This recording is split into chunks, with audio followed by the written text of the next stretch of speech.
1972 میں مولانا اسعد مدنی رحمۃ اللہ علیہ پاکستان تشریف لائے اور ملتان تشریف لائے۔ میرا ضلع ملتان ہے، اس کے قریب میرا گاؤں ہے، اور میں 1972 میں 3 چلے مکمل کر کے دینی تعلیم کے لیے اپنے ہی علاقے میں ایک مدرسے میں داخل ہو گیا، چونکہ رائمنڈ والوں نے مجھے داخلہ نہیں دیا تھا کہ میرے والدین ناراض تھے، تو وہ فرماتے تھے کہ جب تک تمہارے والدین راضی نہ ہوں ہم تمہیں داخلہ نہیں دیں گے۔ تو قاسم العلوم میں تشریف لائے تو وہ زمانہ تھا شاہ سوار خطابت بھری پڑی تھی، بریلیوں میں بھی بڑے خطیب، دیوبندیوں میں بھی بڑے خطیب، خطابت کا دور تھا، سارے بڑے خطیب سامنے پہلی قطار میں بیٹھے تھے سب۔ تو مولانا درخواستی صاحب، مفتی محمود صاحب نے بات کی، پھر مولانا درخواستی صاحب رحمۃ اللہ علیہ نے بیان کیا، اس کے بعد مولانا اسد مدنی تشریف لائے اور 1 گھنٹہ بات کی۔ اس کا چند جملے جو میرے دل پر نقش ہیں، سمعت اذنایا ووعاہ قلبی، آپ نے یوں انگلی اٹھا کے اشارہ کیا کہ ہمیں جتنا نقصان تم نے پہنچایا ہے اتنا غیروں نے بھی نہیں پہنچایا۔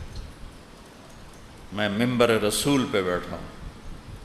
اور خطابت کے شاہ سوار بیٹھے تھے، دیوبندیوں کی خطابت کے شاہ سوار، اور یوں کہا ایسے، ہمیں جتنا نقصان تم لوگوں نے پہنچایا ہے اتنا غیروں نے بھی نہیں پہنچایا۔ اور پھر فرمایا کہ ہمارے اکابر گالی کا جواب گالی سے نہیں دیتے تھے، تم لوگ گالی کا جواب گالی سے دیتے ہو، تو حق کو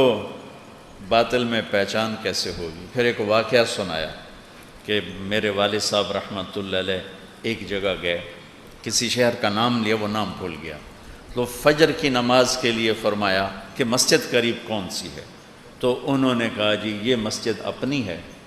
اور وہ مسجد ہمارے دوسرے بھائیوں کی ہے جو آپ کو کافر کہتے ہیں۔ فجر کی نماز میں سارا مجمع اپنی مسجد میں، مریدین کا سارا اپنی مسجد میں، اور حضرت مدنی غائب۔ نماز کے بعد ڈھونڈا تو ہیں ہی کوئی نہیں، ارے یہ کیا ہوا، حضرت کہاں تشریف لے گئے، حضرت کہاں تشریف لے گئے۔ کسی کو خیال نہیں آیا کہ اس مسجد میں چلے، کسی کو بھی، اور حیران پریشان ہو کے سارے قیام گاہ پہ آ گئے، ادھر کوئی گیا ہی نہیں دیکھنے، اور حضرت مدنی نے فجر کی نماز وہاں جا کے پڑھی۔ نماز کے بعد امام صاحب سے ملے، السلام علیکم جی، میرا نام حسین احمد ہے، میں دیوبند سے آیا ہوں،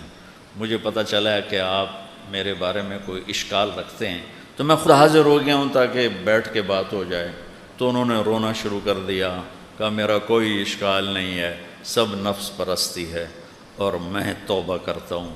انہوں نے اسی وقت ان کے ساتھ چل کے آ کر حضرت کی قیام گاہ پر بیٹھ کے ساتھ ناشتہ